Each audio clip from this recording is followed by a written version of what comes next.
Welcome to the VBAC Link podcast. We are a team of expert doulas trained in supporting VBAC, have had VBACs of our own, and work extensively with VBAC women and their providers. We are here to provide detailed VBAC and cesarean prevention stories and facts in a simple, consolidated format. When we were moms preparing to VBAC, it was stories and information like we will be sharing in this podcast that helped fine-tune our intuition and build confidence in our birth preparations. We hope this does the same for you. To hear more about us and to hear our individual VBAC stories, be sure to check out episodes 1, 2, and 3. The purpose of this podcast is to educate and inform. It is not meant to replace advice from any other qualified medical professional. So excited for this episode today. I know I say that like all the time, but I am extra excited today, and I'm going to tell you why in just a minute. But before we get going, I just wanted to thank everyone for all the messages and reviews that were coming in, and Megan and I really wanted to start sharing some of the reviews that are coming into us. More of like a thank you to everybody. And just so you know, a lot of times we get people asking how they can help us, how they can support us, how they can spread the word. And to be honest, the best thing you can do for us is leaving us a review, like writing out a review, giving us 5 stars on iTunes or whatever podcast app you are using. Will help us reach more people, and it'll let iTunes know that you think we're pretty awesome, as we hope you do. So go ahead and hit your pause button right now. Go to Apple Podcasts or whatever podcast app you're using and write us a quick review. And maybe next time we'll be reading your review on the podcast. So I remember this review. I will remember this review always because it was like 3 weeks or 4 weeks after we launched. No, it wasn't. It was like the first week we launched, because we launched 5 episodes the first week. And we got this message on Instagram from Australia, and it like blew my mind that somebody from Australia was already listening to us, and I'm so excited to share her message. And this is from Cassidy in Sydney, Australia, which is like my dream vacation, guys. Like one day I will go there. But Cassidy says, "Thank you so much for this wonderful podcast all the way from Sydney, Australia. You have helped me heal and come to terms with my emergency C-section 9 months ago. My first thought is that I'm nervous about VBAC, and I'm dreaming of it, and I don't think it will be possible if I get pregnant too soon between births." And we're going to talk about that in a future episode, actually. And then she goes on to ask if we have stories to share. And then she said, "Thank you so much for your help. I am so glad to hear that there's still hope for me. I hope to be equipped with all the info before I try and fight for my VBAC. I have a feeling the hospitals here might try and just push me down the cesarean route, but fingers crossed, and I know I'll be well prepared." We are so grateful to her, again, from like Sydney, Australia. I was so excited. Thank you so much, Cassidy, and thank you everyone for leaving your reviews. It really makes our day. But before we wait much longer, I cannot wait to introduce our guest today, because this is one of my high school besties. You guys, I know like everyone probably has people they stay in touch with from high school, and it's so easy now with social media and everything like that. But this is my friend Leslie, and we were friends in high school, and then afterwards our lives kind of took the same journey. It's kind of funny, we were talking about it the other day, but we both joined the Army, but just at separate times, and we didn't even know that each other did. And then both served in South Korea, and we came back and we moved within, you know, just a few miles of each other. And we both had C-sections for our first birth. And with our VBAC babies, we were due just 1 month apart from each other. Like literally, her VBAC baby is a month older than my VBAC baby. We planned each other's mother's blessings. We had the same doula. We have the same midwife. Guys, like seriously, our journeys were like so intricately connected. And I remember just meeting with her at Cold Stone one night when we were both pregnant and just talking about VBAC and everything. And it's really cool that we're like here. And I get to share her story with you. And the cool thing about Leslie's story is that she has a special scar from her first C-section. And if you don't know what a special scar is, then you are going to find out very soon. Yes, definitely. And the blog today is going to tell you also more about special scar and give you some more information on that. And Leslie, I have been so excited the second that Julie told me about you and your story, and she hasn't told me the whole story. She just told me some highlights of it, and so I've been looking forward to hearing your story. So I'm so excited to hear the full version today. Yes, me too. I'm seriously about to burst out of my skin right now with excitement. You guys, let me tell you something about Leslie's story. There's so many exciting parts to it, but the thing I think that shocks me the most is that a highly thought of doctor here in the birth community told Leslie that because of her special scar that she was a ticking time bomb. She's a ticking time bomb in her pregnancy. And Leslie has a lot of things to say about that, and I can't wait for you to hear about how her story unfolds. So Leslie, go ahead and take it over. Hey, Julie. Hey, Megan. It's Leslie. I am very grateful that you guys have asked me to share my story and just give hope and share my what I went through, so I guess you don't feel so alone, because I know after I had my first baby by cesarean section, I definitely felt like alone, and it was just an emotional mess trying to navigate my options for having a trial labor, let alone a VBAC, or finding a supportive provider and what that really was going to look like for me. So I guess to lay the foundation of this story is I got to go over a little bit of the birth of my son, because I have two children. My first was a boy, and he was my C-section baby. And I was living in Boise at the time. My husband was going to grad school, and I'd been in the military, and I really didn't know too much about birth and options and how that all looked. And it was just I had learned what birth was like from watching TV and that sort of stuff. So I didn't really know. I talked to my family, and they were like, oh, yeah, you just get an epidural, you have your baby, and you go home. And I was like, I don't know that I really like that. So my profession is a licensed practical nurse, and my husband is a physician assistant, and that plays a major role in our decision for VBAC with my daughter.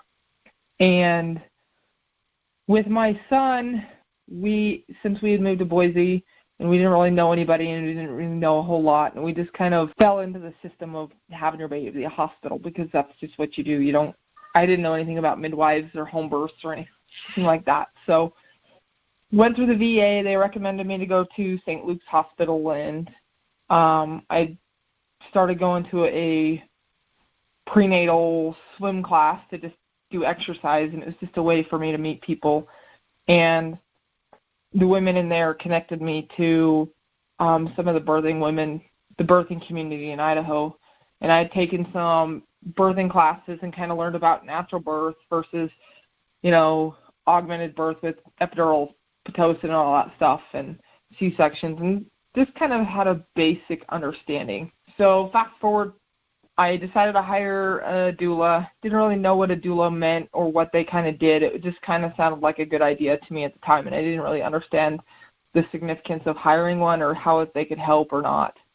And I don't know that I really utilized the doula that I had hired at the time for the fullest potential, because I didn't really, I just felt super educated at the time, because, you're 10 feet tall and bulletproof, but oh, yeah. At the same time, hindsight 2020, I didn't know a thing about birth. And other than I know that TV made it sound like it was such a dramatic thing, and it was going to be super painful, and it was super dramatic, and you go to the hospital, and it's all these people come and do all this stuff, and then you just have this baby, and everybody's happy.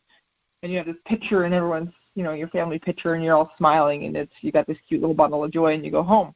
That was my picturesque, what I thought birth was going to be. Because I I didn't know what I didn't know until I knew, and sometimes those decisions and that lack of knowledge of not knowing, because I didn't know I needed to know, the price tag was a lot higher than I anticipated paying.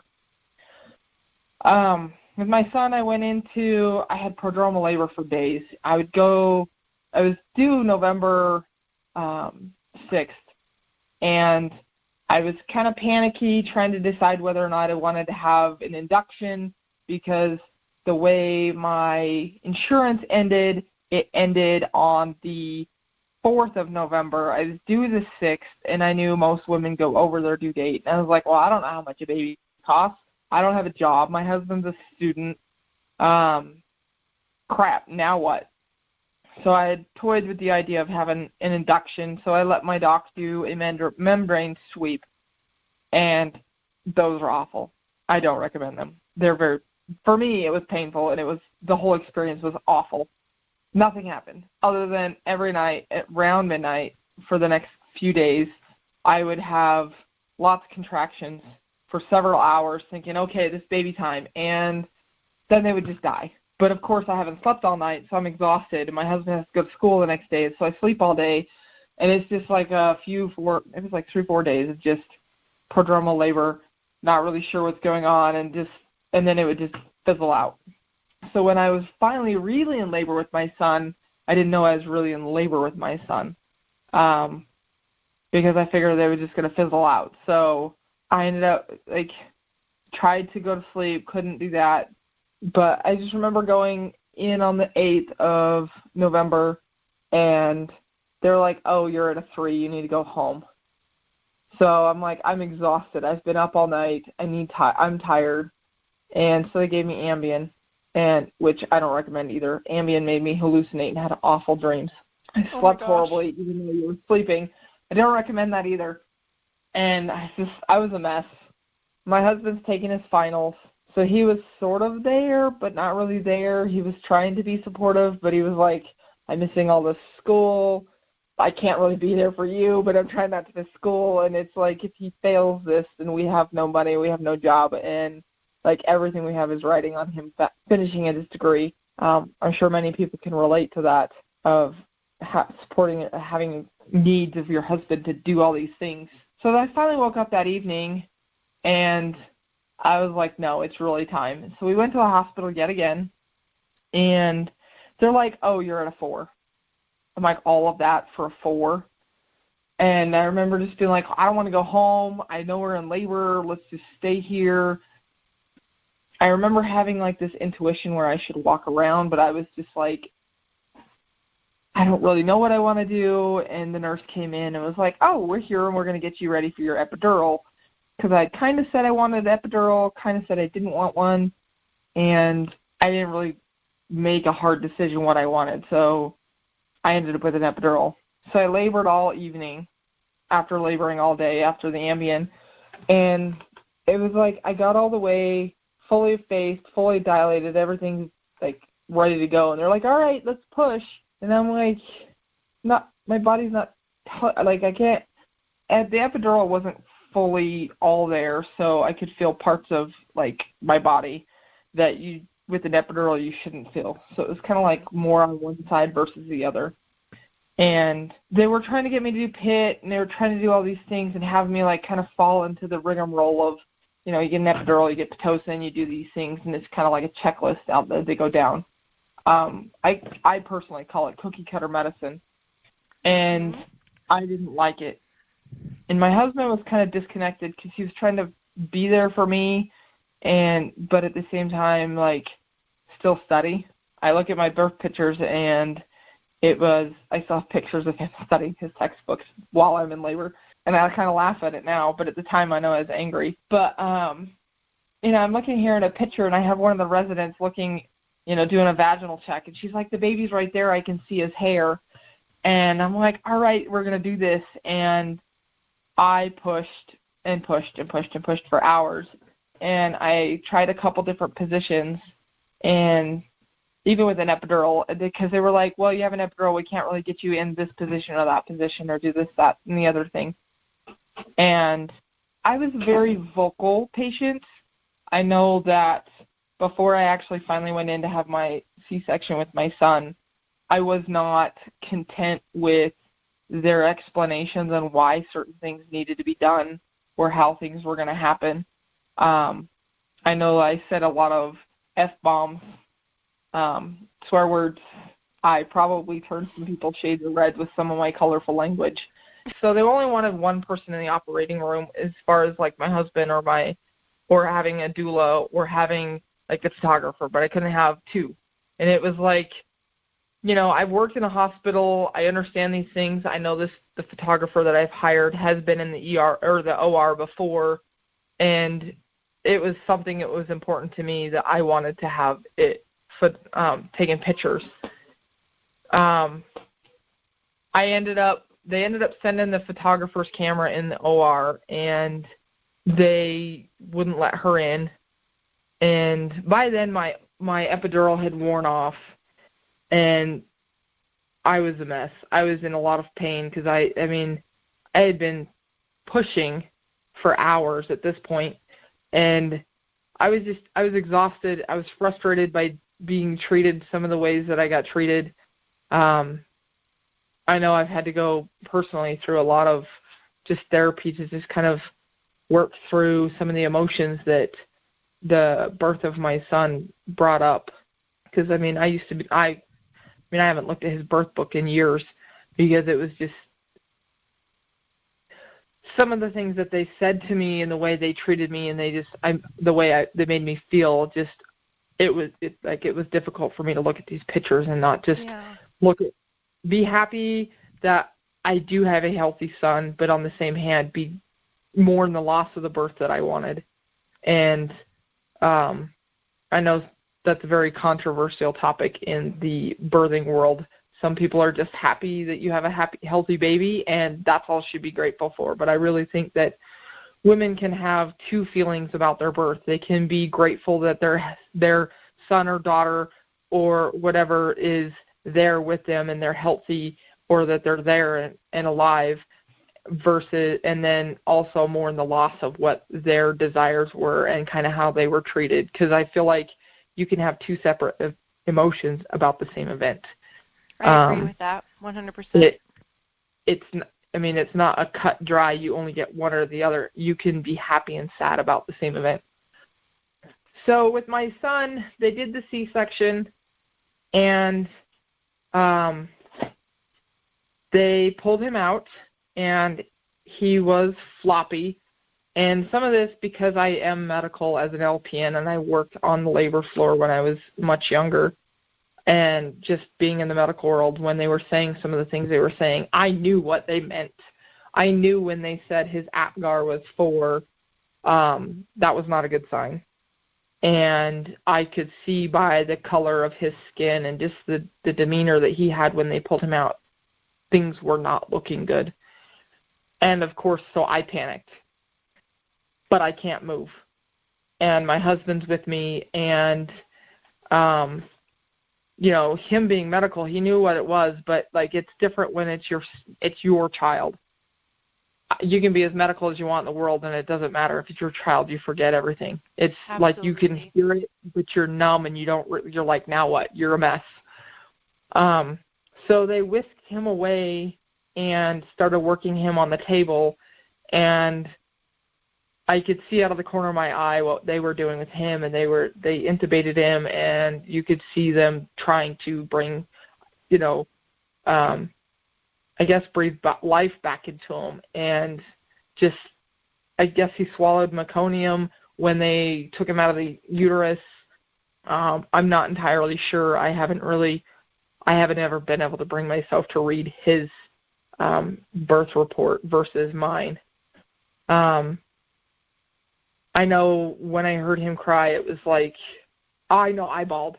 I was a mess, and I bawled, because it was like, okay, he's breathing, because that is the greatest sound when you have a baby that, you can see them working on when they cry, because you know that things are looking better than the floppy baby you were just looking at. But as I was crying, I was also puking because they were, they had removed every all, your abdominal organs, and then they're putting them all back and sewing me back together. And then they whisked my husband, because they were like, okay, we're going to take your son to the NICU and that sort of stuff so they can continue doing whatever the NICU team needed to do with my son. And then while my doctors continued working on me, and my husband was left with, do I go with my husband, do I go with my wife and be there to support her, or do I go with my son, or do I stay with my wife? And I can only imagine the decision he had to make, because those are the two pieces of your heart, and you have to split them. So I told him to go with our son, and I'll stay here. And so they left me in the OR, and they stitched me up, and fast forward to the post-op recovery room, the PACU. They took me in there, and I was alone with the recovery nurse, and there was nobody else in there. It was late in the morning, and I remember kind of in and out of consciousness because I was exhausted.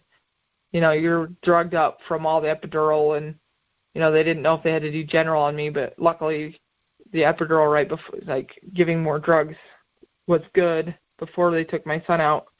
I was exhausted. I remember the doc came in, and it wasn't my regular doctor. It just happened to be the doctor on call that did my surgery and all that. And she came in, and she didn't tell me if my son was healthy, doing good. She didn't give me any update on him. She just came to me, and she leaned over me, and it was almost like I was laying there, and you see the bright light in front of you, and then somebody's head pop in front of your face.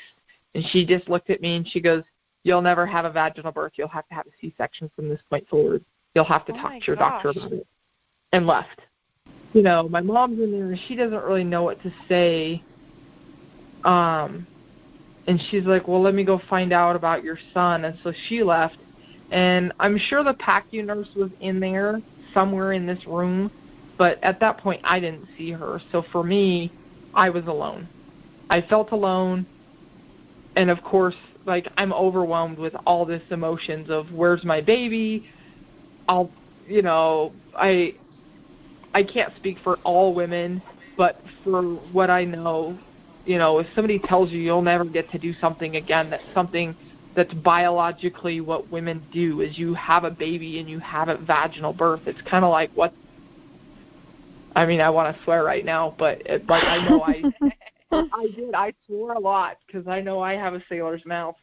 And I was just, it was like two separate parts of me. I had emotions about my son and what's going on with him and all that, but then at the same time I was pissed and angry of, how do you come and say that to a patient, and how dare you? Yeah. I'm not cool. No, it wasn't. It was awful, and I was a mess. And the one nurse came in, and she finally said, "Do you want to see your baby?" And I said, "Yes, of course." And they finally brought him in, and he was perfect. And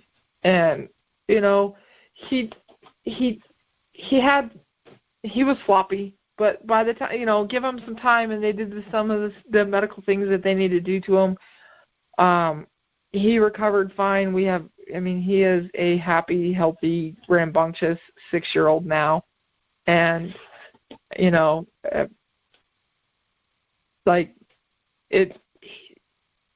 don't know. I'm just happy that everything worked out.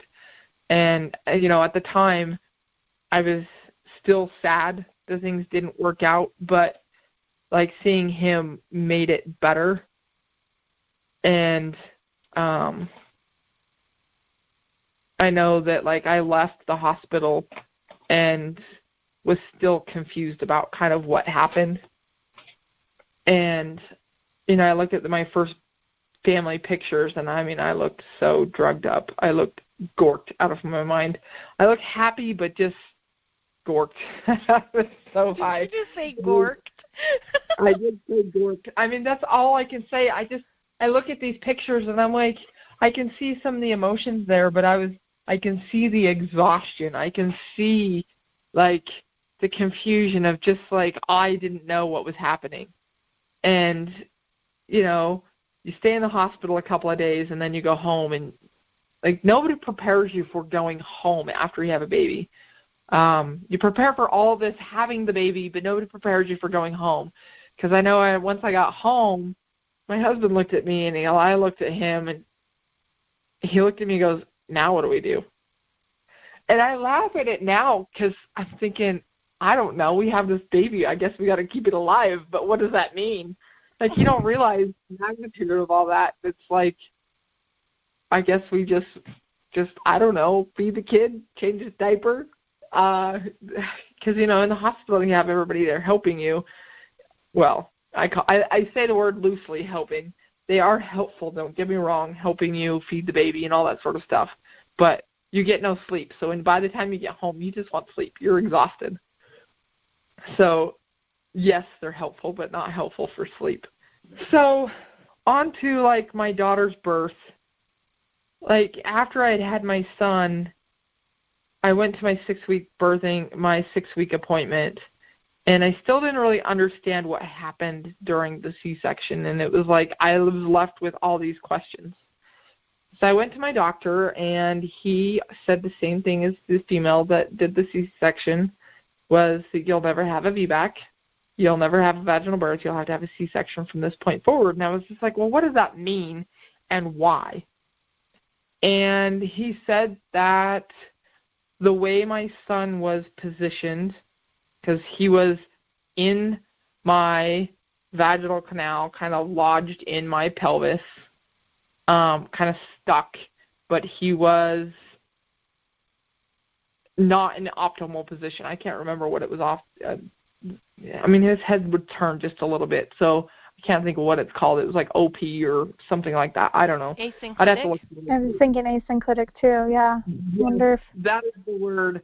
Like I said, I haven't read my op report in forever, and I've processed this, so it's like I don't remember all the words in that like I could have told you 3 years ago. But so he said that, he was asynclitic and he was stuck. And so what they ended up doing was reaching their hand through my vagina and my vaginal canal to kind of push him back.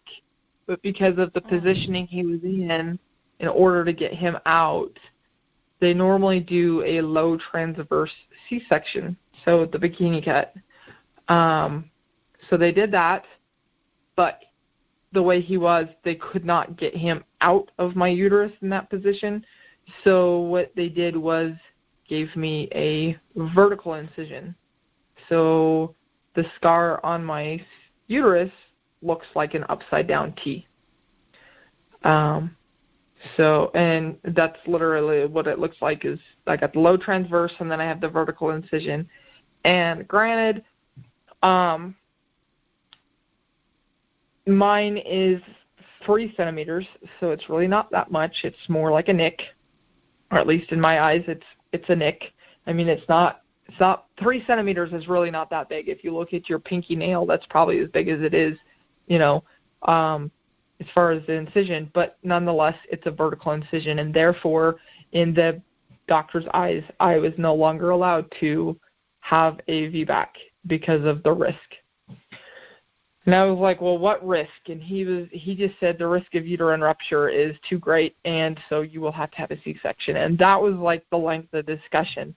And of course, rushed me out of the rest of the appointment and kind of was like, if you haven't had the baby, we'd be happy to take you on as a client, but I recommend not getting pregnant for at least a year. And good luck. See you later. Bye. Like everybody else, a 6-week appointment. So I still left with, I don't really know what happened. I don't know why they had to do this. He kind of explained it to me, but he didn't really explain, like, what would make you make this decision to do this type of incision. Part of me felt like they did it just enough to be vindictive. I know that I had asked for the hospital administrator. I had asked for the charge nurse on duty. I asked for the obstetrician's boss, the anesthesia's boss. I asked for SOPs, the standard operation procedures, and I swore I remember the look on my doula's face when she heard me say the F-bomb probably for the 12th time in a row, and I told somebody to F off and just there was a lot of swears involved because I was angry of the way they were treating me, so I started treating them the way they treated me. And part of me felt like, did they do this because of being vindictive? I don't know. I don't know if doctors would do that, but it's like, it's hard not to, like, it was just so emotional for me.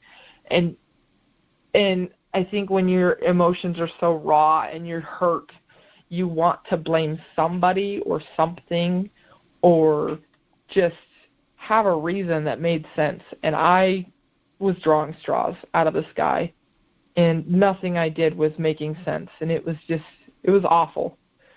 And my husband was there for me as much as he could, but being in grad school, that took a lot of his time. And he was sort of there, but not really there, and did the best he could. You know, I don't blame him for the situation he was put in either. Stan was kind of a surprise baby for us. And then I had awful postpartum depression with him. And I had Hashimoto's diagnosed after I had him. And it was like, I was just, all these problems after I had this baby. And it was just, I'm struggling to be the NCO, the soldier that I want to be in my unit and take on the responsibilities that I'm supposed to do as I was postpartum, and kind of come to understanding of what happened to me during this birth and process how I felt and VBAC and not getting, like, being told that I will never get to do something. And I have some history with that, and that's a whole other story. For I don't do well when somebody tells me I can't do something because something, and that's kind of how they left it. It didn't give me a reason why, other than the risk is too great, but they never explained what the risk was. And I was like, okay, I don't get it.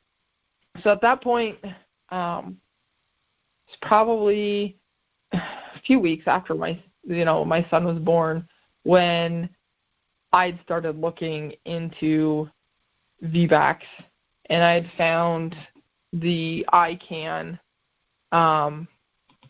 Facebook group, and that was it wasn't the local chapter, it was the International Cesarean Awareness Network.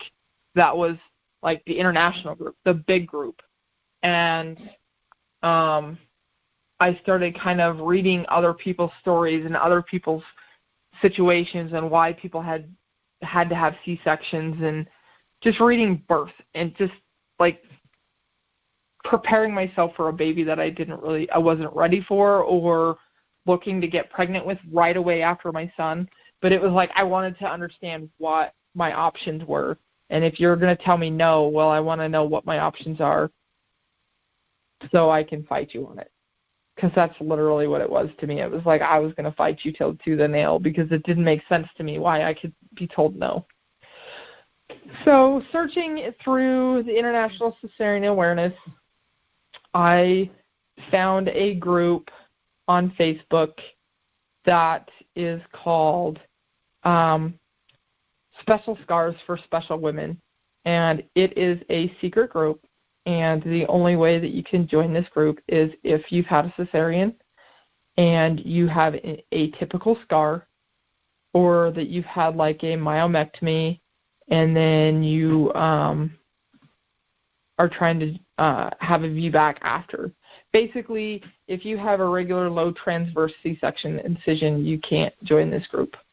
And I understand their reasoning behind why. Some of the roadblocks and the barriers that we have to VBAC and the emotions that we have, very similar to other women who have had a C-section or trying for a VBAC. Ours are different because, yes, the risks are a little bit higher for a VBAC for certain things. Would me personally think that they're as high as doctors say they are? No. I know that 1.9% is a number that gets thrown around for us, and it goes to around 3% depending on the kind of incision. But the research that kind of makes it kind of gray in our area is that when the research is done on anybody who does a C-section or a vaginal birth and has a rupture or any of that stuff, we're lumped in the same research. So if you have a C-section incision that was a upside down T, or like the inverted T, or a regular T, or you have a J scar, a classical incision, like an extension, whether it's vertical, down, like all these other things, we're all lumped in the same group. If you don't have the low transverse, we're all lumped in this group. And so it kind of makes reading that research a little bit gray area, because you can't look at the research and go, okay, this is a T-scar and this is what the risks are for them versus this other type of scar. And I don't know how many of you have read research. Research is a whole bunch of medical lingo jingle, and it's difficult to read, and it'll put you to sleep. And my college education that I've had, fortunately, in reading research to kind of look at it, and then my medical knowledge, and then my husband in grad school to help me kind of pick through this research to kind of make sense of it and not just take what I've read of research based off my doctor's information, based off what they say. Because before I had my baby, my second daughter, before I even got pregnant, I had kind of went and talked to different doctors to see, if I did because every time I had to do a GYN exam for any reason, I would ask them, okay, if I choose to get pregnant and this is my situation, what are my options for a birth? And they all said, if you come to my practice, you will have to sign a consent form saying you agree to a C-section or we're not going to take you on as a patient. So, yeah, I know. Bo is right. I know that was something like I'm really crazy. And I didn't get the conversation that I wanted to have with them. And it wasn't, I kind of wanted to have a conversation kind of like you do with your hairdresser. Well, these are your risks, and this is your benefits, and these are your pros, and these are your cons, and it's kind of a back-and-forth adult conversation. And I never got that with anybody. And so I had actually somebody told me to watch The Business of Being Bored. And I did. And I bawled. Because I felt like I had just been put through a machine when I had my son. And I just either fit what the machine was going to have me do, or I was going to fit how the machine was going to do. Like birth was going to be how they wanted me to have birth, and if it didn't, we were going to force you into it, and therefore here's your C-section. And it was more so I may have needed the C-section with my son, looking back, but at the time it was more how they treated me, how awful it was, that made it like hard to accept that I needed it. Or who knows, maybe if I had been in a different position, I wouldn't have. And so after that, I looked into midwives, and in the state of Idaho, they don't do unlicensed midwives, and licensed midwives cannot take you unless you've had a regular low transverse C-section scar. So for me, my option was to have a baby in a hospital, and that was it. And currently at the time I was going to have a C-section, and I wasn't content with that because it's a major surgery. And not once did anybody talk to me about the risks of having a major surgery. They talked to me about the risks of having a rupture, and that was the only risk they talked about. Yeah. And I would like to know both sides of the coin. What are the pros? What are the cons? What are risks? Worst case scenario, okay, we're all having a funeral, or everything works great. I wanted to know all the things with having this major surgery, and I just did not feel that an increased risk for me with a special scar, barely even 1%, maybe 2%, depending on the research you looked at. I was comfortable with the risk of having a VBAC, because if you look at it in cardiology or any other section of the medical world, if you even said, I have a 95% chance of everything going well and no problems, no complications, in cardiology, 95% of being successful, that is a phenomenal success rate. So why all of a sudden in a birth having a baby, why do we only look at this 5%? That's too high for us. We're not going to do the risk. But they're not presenting it in a way that's saying 95% of the chance that the risk is great and you have no problems and there's no complications. We presented of that 1 to 3% of an awful outcome. And yes, there can be an awful outcome, but we only look. It's almost like being a pessimistic, and you only look at the glass being half full, and that's it. And I was like, that doesn't make sense to me, because anywhere else in the medical world, it doesn't work that way. So I had went to an annual training, and I had this headache, and it would not go away. And I had taken a few pregnancy tests just to be certain I wasn't pregnant, because I didn't want to be, because in the military, it's like you don't do certain things if you are pregnant. And I figured this headache was because I was stressed from being in charge. I was going to get ready to take my soldiers out to the field and do all these things, and it was just, I attributed it to stress. And I come home from this field training exercise, and I still have this headache, and I talked to my husband, and I was like, I don't know what is going on. I'm a mess. Got all these crazy symptoms, but none of them are pointing to anything.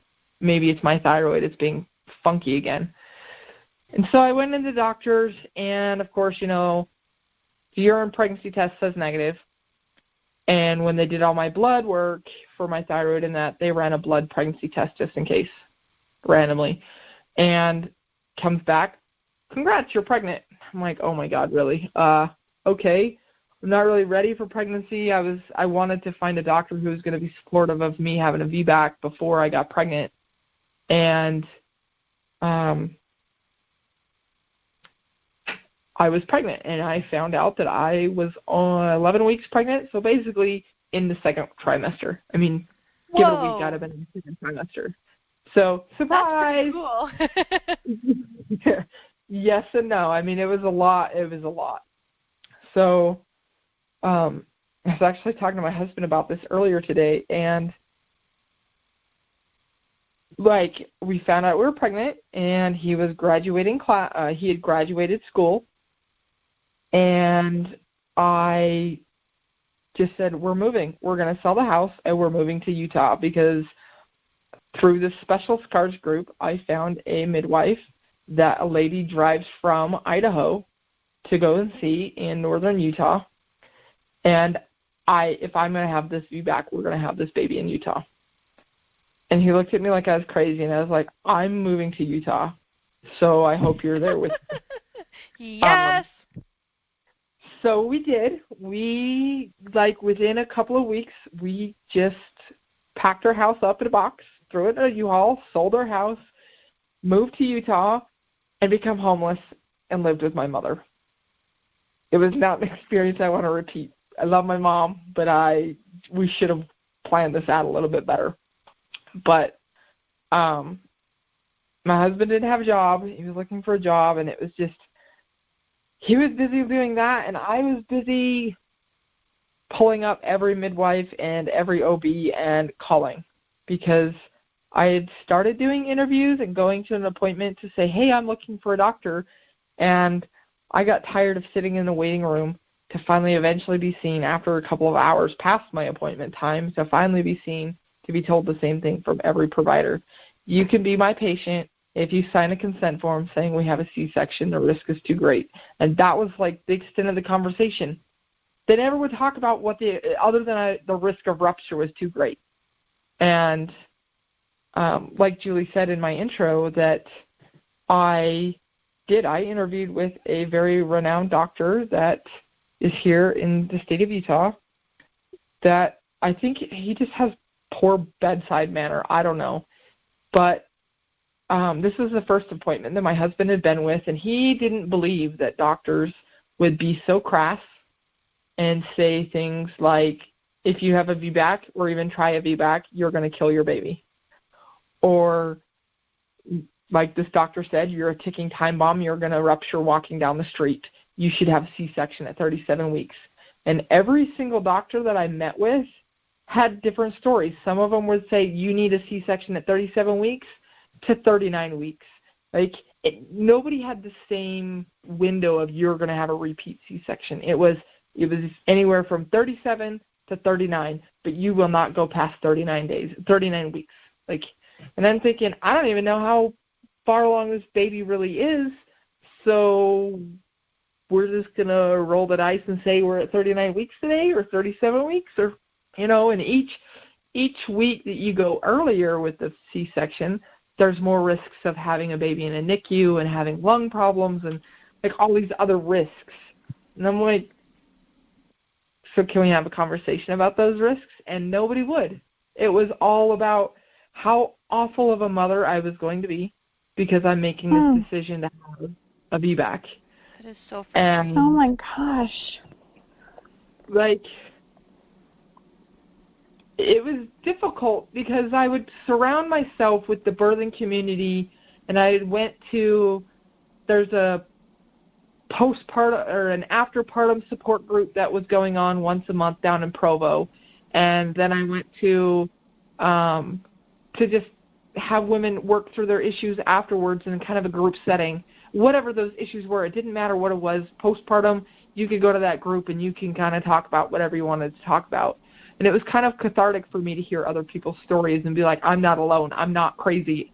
I'm not having these emotions, because I know every woman who's gone through a VBAC, to everything that people say to you, people are awful. If you've had a C-section and you're going for a VBAC and they don't agree with your decision. Yes, and they are. It's awful. I did not realize how awful people are, and it didn't matter who it was, because I stopped speaking to half my family. There was some of my family that straight up told me if I don't have this baby in a hospital that we're going to disown you. So I'm like, oh my goodness. Well, just write you out on all this stuff, because deleting your number now, because I will call you after everything's successful. I know they had my husband questioning this was the right choice, but it was like once I showed him the research and we talked about it like a medical professional, remove your emotions from it, and that was difficult in itself. My poor husband, I think when I found out I was pregnant, we moved to Utah, and I got connected through Julie to the birthing community. You're welcome. I was going to I know, right, Julie? I was going to a birthing event twice a week, every week, up until the day I had my baby. And if anybody's gone to some of those birthing events, I loved them, and I'm grateful for them. But if you go to the event, that's 2 hours, but then you get chit-chatting with these ladies after, and you just kind of share your story and talk and connect to other women who don't think you're crazy for asking questions about your health care. Because you should. You should ask, well, why are we doing this? Why is this the best option? Because sometimes the options that you're presented with are not the best option. It's the best option for the hospital to stay out of litigious court, or it's the best option for that doctor because that's the most thing that they're comfortable with, because they're practicing within their comfort level sometimes, not necessarily what's best for the patient. And that that light bulb kind of came on because I work in healthcare. I've been in that administrator role where sometimes you make these rules, I quote unquote, with those, because you can do whatever the hell you want. You don't have to do what doctors say to you, but you have to be able to live with the consequences of making the choice you live with. And some of those can be grave, and other times they can't be. And that's something that you have to do a risk-benefit analysis on, and that's what you do before you have your baby. So when it's time to be in labor, you already know the things that you're comfortable with, because it can be crazy. So I did end up finding 3 midwives that were comfortable with me being a special SCAR and having a home birth. And I kind of come down to that because it was every obstetrician I had met and every hospital that I went to, because, yes, you work with the doctor, but then you also have to work with the hospital. They're 2 separate entities, but they work together. And you have to kind of go with what the nurses do at that hospital, because they work with all the doctors, and you also have to work with that culture too. I could go on for hours about that in itself.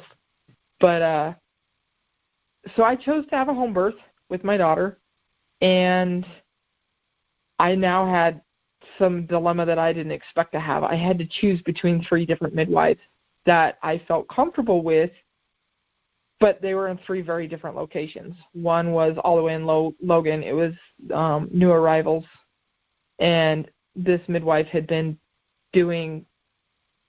she'd been an unlicensed midwife for, I think like 30 years, a long time. I have no idea. And that was the one I originally been told about. And then I met Birth Journey and Melissa Mayo and her midwives, and I loved the way they did their practice. And then I had a midwife in Pleasant Grove named Melody, and all of them I felt comfortable with, and it just kind of for me came down to I chose, because I was fortunate enough to be able to choose, I chose the one that I was going to be living closest to. And when I lived, because I had moved from my mother's house into a rental in Murray, and so I chose Melissa Mayo's group, knowing that I couldn't use Melissa as my midwife because she was licensed, and of course I can't have a licensed midwife. So my options were an obstetrician or an unlicensed midwife. So I chose to go with one of her partners, Laura. And so I started doing my prenatals, and to appease my husband's comfort, we, out of the 2 OBs that I found, I stuck with the one, Dr. Wall, who's unfortunately no longer practicing in our area. I was going to go with him because I liked his bedside manner more. I did not like that I knew that it was going to be an uphill fight with the nurses there and the hospital rules, or I say suggestions, because the rules are what makes them more comfortable with things, not necessarily what's best for patients. And I know that's going to cause some ruffle feathers with, people in the medical world, but that's really what it comes down to, is the rules are not necessarily rules, but they're suggestions, and they're made for the best outcome for most patients, not all patients. And I knew that I was not most patients. I was the outlier. But so I had concurrent care with an OB and a midwife. And so fast forward through all the processing of going to birthing events and meeting all these people and doing all these different things to help me process, just mentally prepare. Because for this journey for me, it was not the birth itself that I had to, it was the mental part of it, because there was so many naysayers, and I had almost got to the point where I couldn't say what I was going to do because, oh, you're so brave. I can't believe you're going to risk it. And some of the things people say, like I said, are just awful. And the only people I could really talk to were my birth team and a couple of my friends. And Julie was definitely one of those that I could just be real and authentic and share my emotions and not drown my husband with them, because I know it can get exhausting for the man or my husband in our relationship, because it was all-encompassing, all-consuming for me. So for me, with my daughter's birth, I decided I was going to make this a party. I needed this to be a celebration. I needed this to just not be most people, I took Laura Lynn's birth class, the hypnobirthing course, and I loved her relaxation shapes and all that. But for me, something she said to me in the class was, you need to find some music or something that you can get to your zone, to zone out and get in your own little world. And something that I've used my whole career in the military because I've been in the Army now. It's been 15 years. For me to get in my zone, I love party music. I need the fast party, like you are in a club and you're just having a grand time, dancing on top of the bar type of party, like just party hard type stuff. And so I felt that I needed with my daughter that I needed a doula. I needed two, so I hired two. And they both brought two separate things to the table. And they were sort of the same kind of personality, but they were kind of polar opposite at the same time. And I just needed that. And I wanted a birth photographer, and so I hired one, and then I wanted so my birth photographer was Andrea Lithgow, and then I hired a videographer, Sarah AC. And like I had this massive birth team. People look at it and be like, I spent more on a birth than I did a wedding, and it's true. They were so awesome, though. It was amazing. And for me, I needed that. And not every woman needs that. And it's something you have to look at your finances and look at your situation and decide what you're comfortable with. And I can't tell you. But for me, my husband sold his motorcycle. I mean, he worked his butt off and gave up so many things for me to have all of the mental health therapy that I went and got, between seeing private practice providers and like all these things, because there was a lot of trauma that I had to work through to be okay with this, and just like, because I wanted to make sure that the only thing that was in the way was like something that out of my control. If I could control it and I could throw money at it to make it so I can control it, I did what I could. Yeah, I totally understand. So, fast forward to the day I was due. I didn't tell anybody that I had started having contractions. I didn't really think I was going to be in labor. It was February, and I just kind of was like, oh, whatever, this is just going to be prodromal labor, and pretend like nothing's going on. So that morning, I got up, had a nap, hung out with my son, played at the house, and I chose not to pay attention to any. I didn't time any of my contractions.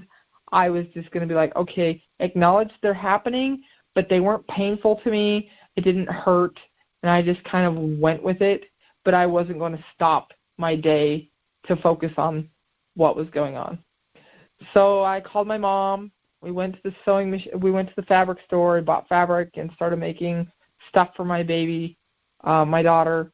I had booked a massage, and I went to Leticia, and I had a massage done, and she recommended to go to this Thai restaurant. We went. My husband came down to my mom's house in Pleasant Grove, and we had Thai food, and someone called me to ask me to come to their house and help them with breastfeeding questions or whatever they had, and I talked to my husband, and he was like, okay, whatever. So I went to this lady's house and helped her for a little while, and, starting to get like 9 o'clock, and I'm like, well, I'm going to go home. And I drove from Pleasant Grove to Murray, which is like a 30-minute drive. Still hadn't told anybody. And I got home, and I decided that I was going to take a hot bath and just kind of see if that slowed things down or whatever. And my husband and I kind of talked about it a little bit, and he's like, I don't know, this is just probably prodromal labor. We did this with Stan for days, so this is probably not even it. We just totally blew it off.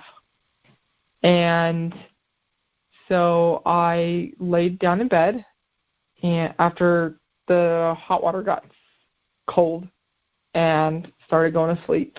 And about 11:50, I woke up and was like, these are really getting uncomfortable. I can't lay down. This is bad. And so my husband decides to call our doula, and one of them, and just kind of let her know what's going on and see what they recommended. So my husband starts calling. I was up in the bathroom in our basement, just doing my thing, walking around, swaying around through each contraction. And my husband's talking to my doula on the phone, and he is super calm, like, oh, no, don't worry about it. I'm just kind of letting you know what's going on. No, I think we're fine. I don't think this is real labor. And he later told me that the doula said, hey, is that Leslie in the background? I can hear her. And he goes, yeah. And she goes, you need to call the midwives. I'm on my way. So my birth team all actually came from Pleasant Grove, so they all had to drive 30, 40 minutes depending on where they were located to get to my house. So I'm sure she threw her stuff together and got in the car and drove up. And while I'm doing this in the bathroom, my husband's calling the midwife, and each person he called, each said, is that Leslie in the background? And he's like, oh, yeah, everything's fine. We're not really in labor. We're good. Come. And each one of them, he's telling, no, don't worry about it. She's not in labor. She's fine. You don't need to come. I'm just letting you know what's going on. And each one of them was like, I'm on my way, hung the phone up, and left. And so he's making these phone calls and, calls everybody, obviously, except for the obstetrician, because we're not going to the hospital. We're going to have this baby at home. And I don't know what he's doing. I don't know how many calls he's made and all this stuff. And I finally just looked at him and I said, I want to go upstairs now. And as I'm walking up the stairs, I call my mother and I said, get up here. So she goes and she stops and gets gas, and coming from Pleasant Grove, just drives up to my house. All just like, okay, we're going to have this baby, no big deal. And I had called my sister to come get my dog because I didn't want my dog there in the way. And I get upstairs, swaying around, kind of doing each contraction, and I still haven't timed any of them. I'm in my own zone. I'm just in my own little world. And my husband, the midwife shows up, and my husband's over there fiddling around with the birth pool. And she goes, I remember her saying, we're way past that. We don't have time for that. Throw that in the corner. That stuff's over. And he's like, what? And she's like, oh, my gosh, she is, about to have this baby. And my husband's like, no, she's fine. She's not that far along. And the midwife looked at him and goes, we're having a baby. And I think he just didn't expect to be that far along in labor because he was like, oh, all right, whatever. And I was like, I'm hot. I'm dying of heat. So I rip all my clothes off. Well, try. Half of them get stuck on me. And I'm like, I got to go to the bathroom. And I start walking over to the bathroom. And by then, people had started showing up. My mom's there. A doula's there. The midwife's there. My sister came and picked my dog up. And I start walking to the bathroom, and on the left of me is like a nightstand, and on the right of me is a curio, and I'm stuck in the middle, and I turn around, and I'm like, I'm not going to make it. And I start pushing. And at that moment, my water breaks, and there's meconium staining, and so I kind of panic because I know that can be a problem. And I'm now stuck in between the curio and the coffee table, end table thing, and there's not a whole lot of room. And I'm like, I fall to my knees, and I'm in on my hands and knees position. And at this point, you can see my daughter's head starting to crown. And my husband's still in denial that I'm even this far in labor because he's standing there like, you want a drink of water? And the midwife goes, are you going to come over here and catch this baby? Because that's something we wanted to do is have him catch the baby. And he was like, what? This baby's here? And you could see the change in him of, oh my gosh, okay. So he gets behind me on the hands and knees and reaches under to grab my daughter to kind of help control her descent. And at that point, I did not realize this is something I needed or anything. instinctively my body did it. And I did this, like, hip toss. I leaned straight up and, like, popped my hips forward. And my husband still got his hands below my like, in between my legs. And my daughter kind of does this controlled slide descent down his arms to the floor. So nobody caught her. She kind of hit the floor. Oh, my gosh. And so I, like, pick my daughter up and bring her to my chest. And, like, there she was. And I collapsed in his arms in this, like, little teeny cubbyhole spot and make him super awkwardly holding me and my body weight up, because it was like my body, like I had run this marathon and I had just, like, it was exhausting. And I just sat there, and the midwife was asking Joe where this box of all the supplies were, and nowhere to be found. So the only thing we could find to wrap my daughter with was dish rags. So all my pictures have my daughter wrapped in dish rags. And, like, it was, I don't know, at that point it was like it was over. And there was only one point that I had actually, like, felt like this isn't going to happen. And that was when, like, I pushed against my body. And I didn't push with a contraction, because it was like something Dr. Wall had said to me was, you are going to get to your wall of where you got before, and you have to get past that. And that is the hardest thing, because you're going to say you got to a 4 and then you went for your C-section. When you get to a 4, you're going to be like, well, this is where I got stuck last time. Am I going to get stuck this time? And it's almost like you're one of those, you're your own worst critic, because I know I got just as far as I did with my son, and I panicked, and I pushed against my body, and I tore. And that was when I was thinking, this baby's going to be stuck. And that's why I pushed, because it was, she's going to be stuck, and I'm going to have a C-section, and I'm going to be treated awful when I go to the hospital. And it was like I did all these, like, in a split second, I panicked. And then it was, when I tore, it brought me back to the reality of, I've made it to where I'm at. Let me just take a deep breath and not be my own worst enemy at this wall that I've hit, because this is where I was last time. I just need to get past this, and it will be fine. And that was when I had, like, the 2 contractions after, and that's when she was born. And it was not what I expected after I had her. It was overwhelming. I had prepared for everything except for a fast birth. My videographer didn't make it. So I had started calling people at 11:50, and I had this baby at my daughter Leora at 1:20. So by the time everybody, an hour and a half. So by the time everybody started to get, like, their calls, their time was less and less and less, and so, like, nobody was there and prepared for such a fast labor. So I caught everybody completely off guard, including myself. And